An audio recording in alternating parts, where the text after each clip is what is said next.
can a team of Brick Invitational alumni win a Stanley Cup? Let's find out.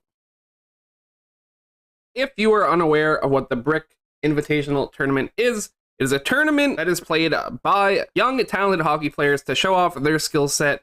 I believe the age limit is 10 years old, and it has featured a bunch of NHL players in the past, and I believe that I have built the best possible team, at least in NHL 22 overall rating-wise, that we could possibly get from those players. First line, Johnny Gaudreau, Austin Matthews, and Mitch Marner. Second line, Mark Stone, Steven Stamkos, and Braden Point. Third line, Brady Tkachuk, Matthew Barzal, and Robert Thomas. And the fourth line, Blake Wheeler, Bo Horvat, and Anthony Duclair. On defense, we're looking at Morgan Riley, Alex Pietrangelo.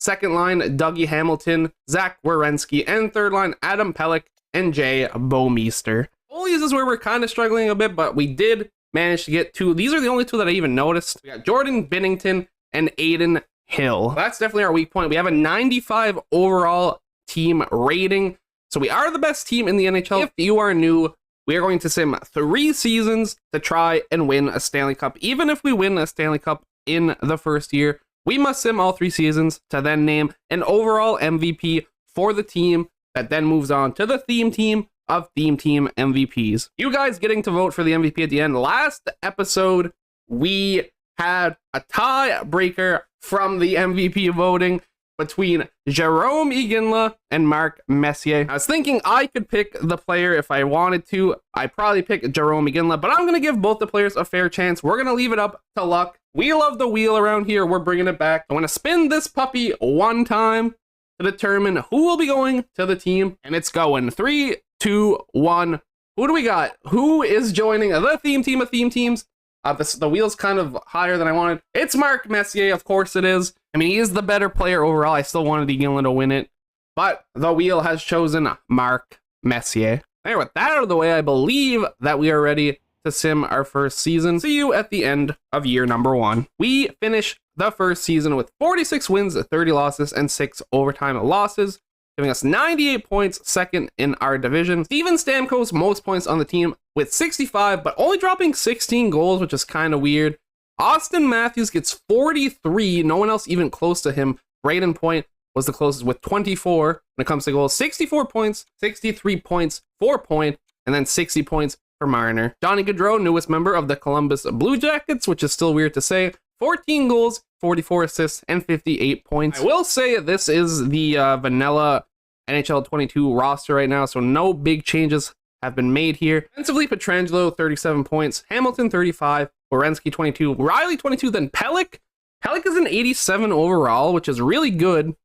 I always find he sims bad. Like, if I had to make a team of best, worst players, I would put Pelech on there because his sim is always bad. Bouwmeester, also an 87. Also finishing with 7 points. Binnington, really good, honestly. 923 save percentage for a 2.07 goals against average as an 83.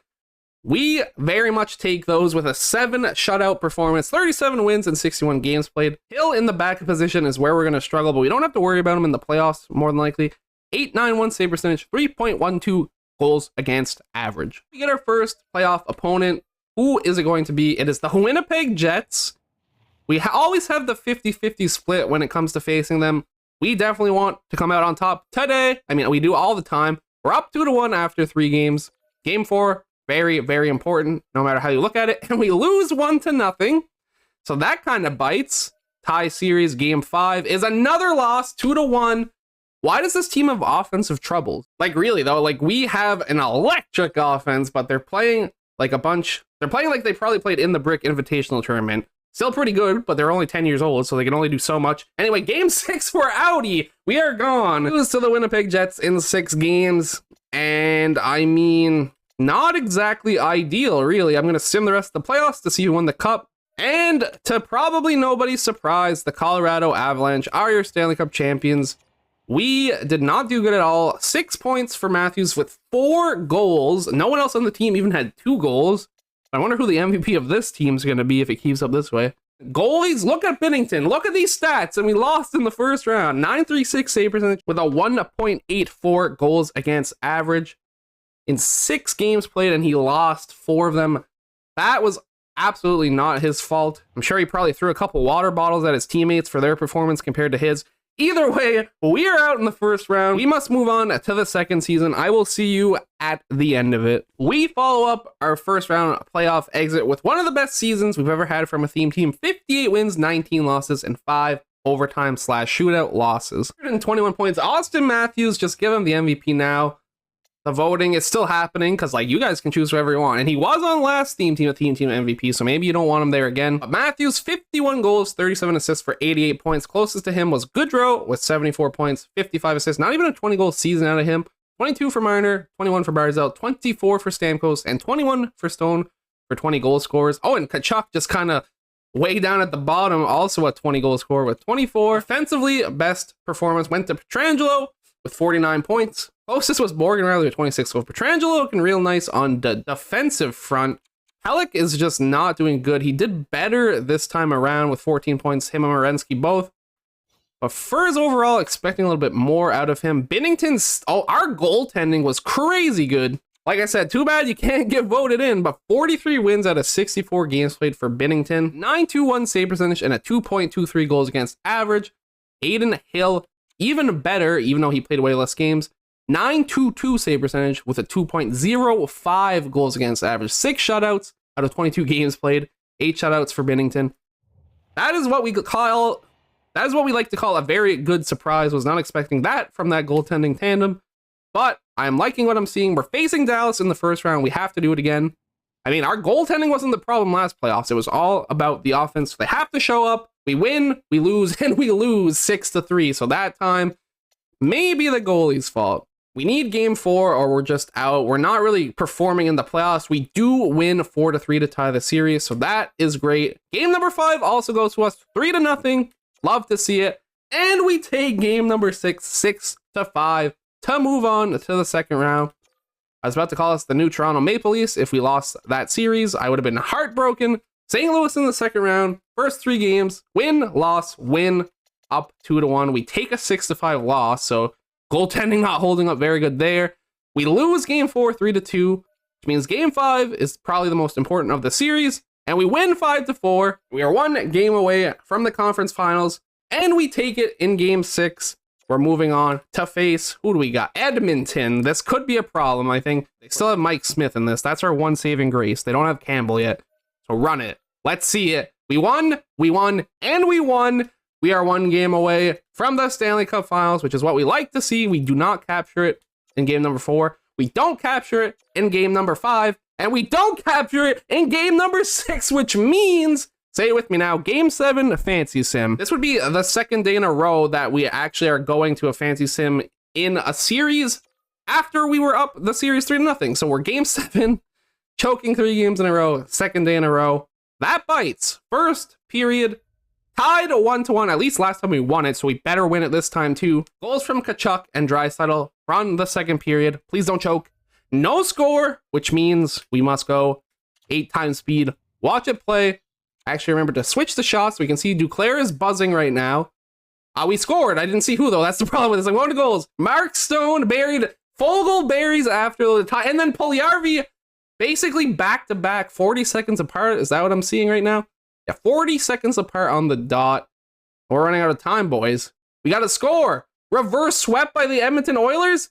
We got reverse swept by the Edmonton Oilers. You what? That is a thing that just happened. You know, I did say if I ever got reverse swept, I'd hang up my tie. That is the second time it's happened. Joke's on you. I don't know how to tie a tie, so I'm not wearing one, so I can't hang it up. Big brain. But we must see who wins the Stanley Cup. I really don't know. I don't know how that happened. I'm not really surprised. They don't even win that cup. Tampa beat them in the finals, so we lost that for nothing, which makes it even worse. Austin Matthews, 12 goals for 9 assists, 21 points. 21 points for his teammate Mitch Marner, only dropping 5 goals with 16 assists. The closest to Matthews for goals was Point with 7. We got 6 from Stamkos and Gaudreau, and 7 from Wheeler and Duclair as well, actually. Pietrangelo, most points on defense with 14 goals. We had 6 from Dougie, and Pelech finally showed up. Only 6 points, but 5 goals. So I'm not going to complain too much about that. And Binnington, his performance just wasn't there. It had an electric playoffs last time, but we couldn't score. Had a good regular season, then just couldn't get it done in this postseason. 8.96 save percentage, 3.13 goals against average. And we played Aiden Hill for 52 minutes. He took an L. He had a save percentage of 8.42 and a goals against average of 3.41. We have a problem. We only have 1 year left and we haven't won a cup yet. And this team is stacked. Like I said, at 95 overall. Hopefully they can get it done in the third and final season. I'll see you at the end of it. We finish 56-21-5 with 117 points, so just slightly worse than last season. Austin Matthews is still on top with the most goals for the team, even though it's his worst performance yet. 39 goals for 79 points. 72 points for Gaudreau. 26 goals, 29 goals for Stamkos. I don't think we have that many 20 goal scorers. Nope, just the 4. Mark Stone being the 4th with 24. Trangelo, again, most points as a defenseman with 59, 17 goals for 42 assists as well. Pellick, 13 points, 6 goals, 7 assists. Looking at goalies, Hill had an off year, 8 wins out of 18 games played, 8.95 save percentage and a 2.87 goals against average. But Binnington staying strong, 48 wins and 68 games played, 9.17 save percentage, 2.28 goals against average, and 9 shutouts.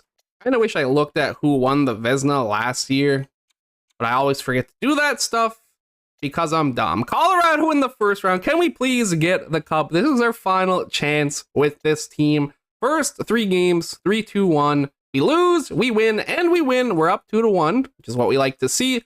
We win game number 4 to go up 3-1 in the series, and we lose game 5, which means the next 2 games, anything can happen. Game 6, very important. We take the win 2-1 in overtime to beat Colorado, so they will not be Stanley Cup champions this time around. We're facing Winnipeg again. We beat them last time. Let's do it again. First 3 games, loss, win, win. We lost 1-0 in overtime. It's kind of tragic, but it's fine. We recovered perfectly fine. We don't recover in game number 4, however. The series is tied at 2-2. Game number 5 is a 3-2 victory. We could close out Winnipeg in 6 again, but we don't, which means game 7 Fantasy Sim. I also said we beat Winnipeg. We didn't even beat Winnipeg, did we? We lost. Fantasy Sim time. First period, we are winning 2-1 from a goal from Matthews and Stone. Kyle Connor gets a goal for them. Second period, no! They score 3. Connor, Lowry. Kyle Connor dropping a hat trick over the first 2 periods. We get one from Stamkos. We got to play it. Third period.